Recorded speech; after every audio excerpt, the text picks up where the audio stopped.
Kenalin, nama gue Nana. Gue dari Kalimantan, tepatnya di Kalimantan Timur. Anak Kaltim, mana nih suaranya? Jadi gini, cerita gue ini pure cerita nyata yang gue alami. Gak ada yang dibuat-buat. Dulu, waktu gue masih kecil, bokap nyokap gue kerja. Jadi, gue sering dititipin ke nenek. Sebagai bocil yang aktif, gue orangnya gak bisa diem di rumah. FYI, di daerah rumah nenek gue, itu gak ada anak kecil selain gue. Dan rumah nenek gue ini sebelahnya lahan kosong yang rimbun daun-daun dan rumput. Suatu hari, sehabis gue makan siang sama nenek, gue keluar rumah buat main masak-masakan pakai tanah di halaman rumah.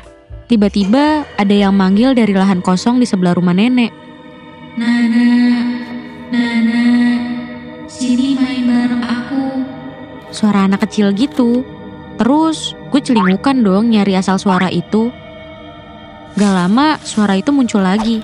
Tapi kali ini suaranya agak serem. Nana, Nana, sini main sama aku. Gue masih nyari siapa yang manggil gue. Seketika mata gue nangkep sosok anak kecil di lahan kosong lagi berdiri natap gue. Gue tatap balik tuh sosoknya dan gue samperin. Pas gue samperin, anak kecil itu senyum serem gitu. Gue gak takut sama sekali waktu itu. Karena yang ada di pikiran gue, oh ini orang yang tadi ngajak main aku kan ya? Gue diem natap sosok itu dan dia itu juga natap balik gue. Gue ajak ngomong tuh dia. Kamu ngajak aku main ya? Sosoknya ngangguk. Gue nanya dong, mainnya di mana? Sosok itu nunjuk ke arah lahan kosong dan gue ngomong lagi. Aku gak dibolehin nenek main ke sana. Kita mainnya di halaman situ aja ya. Tadi aku udah masak makanan. Ayo ke situ. Gue narik tangan sosok itu ke tempat gue main masak-masakan tadi. Pas udah di halaman rumah nenek, gue nyuruh dia buat duduk. Ayo duduk. Dia langsung duduk di depan gue. Sosok itu natap hasil masak-masakan gue. Terus gue tawarin dia buat makan masakan gue.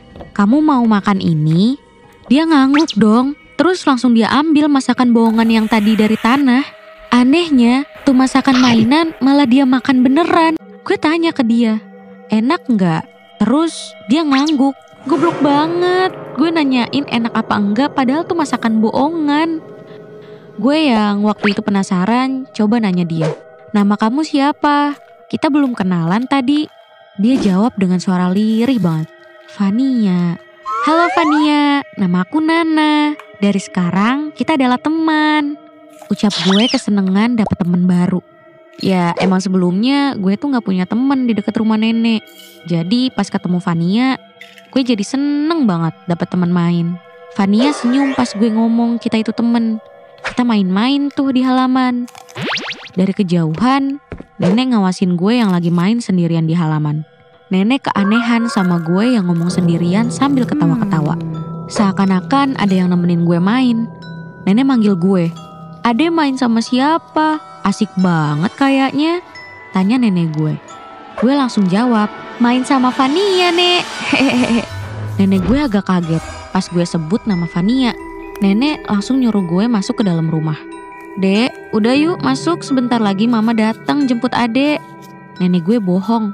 Soalnya gue tahu kalau mama biasanya jemput malam. Tapi ya gue nurut aja. Sebelum gue masuk, gue ngajak Fania buat masuk juga ke dalam rumah nenek. Tapi Fania nolak. Dia bilang, aku pulang ke rumah aku aja. Besok kita main lagi ya Nana. Gue ngangguk dan langsung lari masuk ke dalam rumah. Pas di dalam rumah, nenek nyuruh gue buat cuci kaki sama tangan. Setelah gue cuci kaki sama tangan, nenek nyuruh gue buat duduk deket dia. Buat ngerapihin rambut gue yang udah acak-acakan.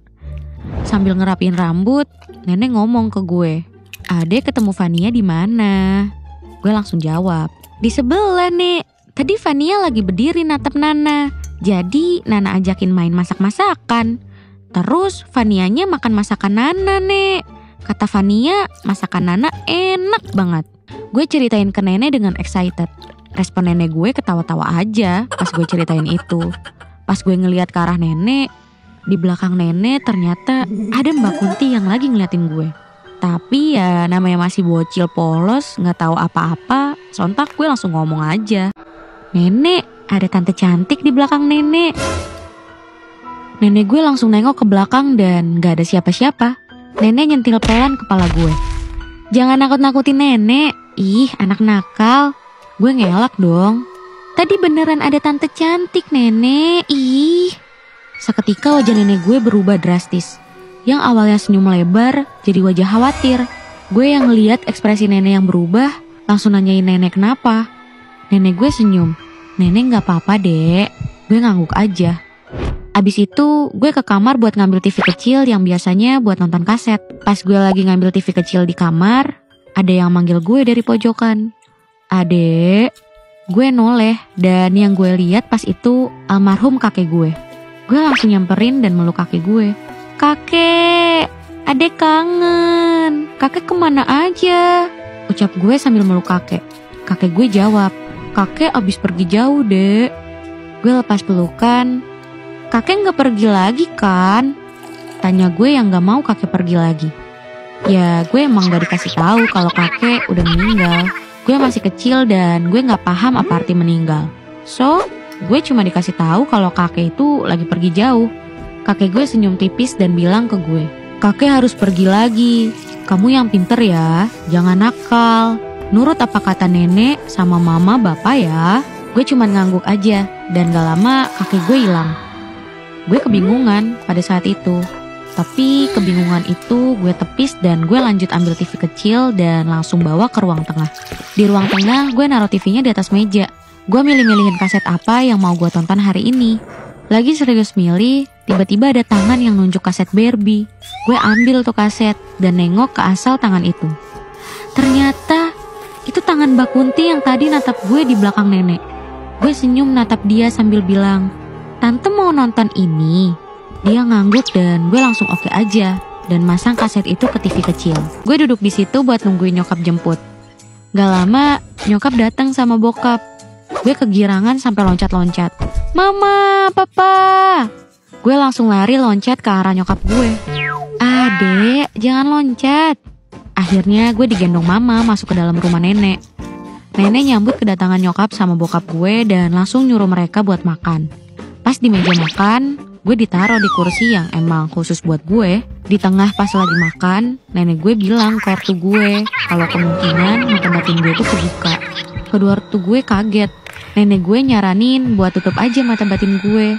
Takutnya mengganggu keadaan mental gue pada saat itu. Ortu gue ngeiyain apa kata nenek gue.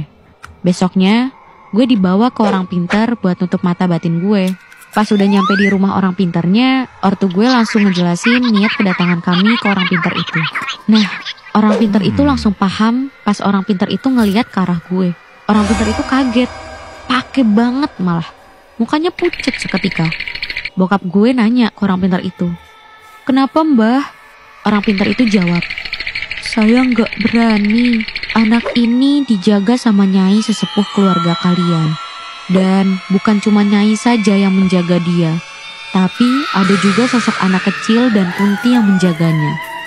Ucap mbah itu sambil ketakutan. So, ortu gue pasrah dan mencoba menerima kenyataan. Ya, begitulah cerita gue.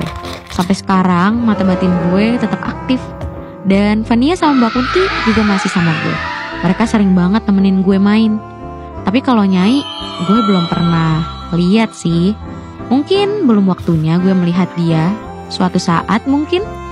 So, buat kalian yang punya mata batin kayak gue, please tenang, gak perlu diumbar. Cukup kalian dan orang terdekat aja yang tahu. Tapi ingat, kita masih punya Tuhan. Tuhan yang akan selalu menjaga dan mengawasi kita.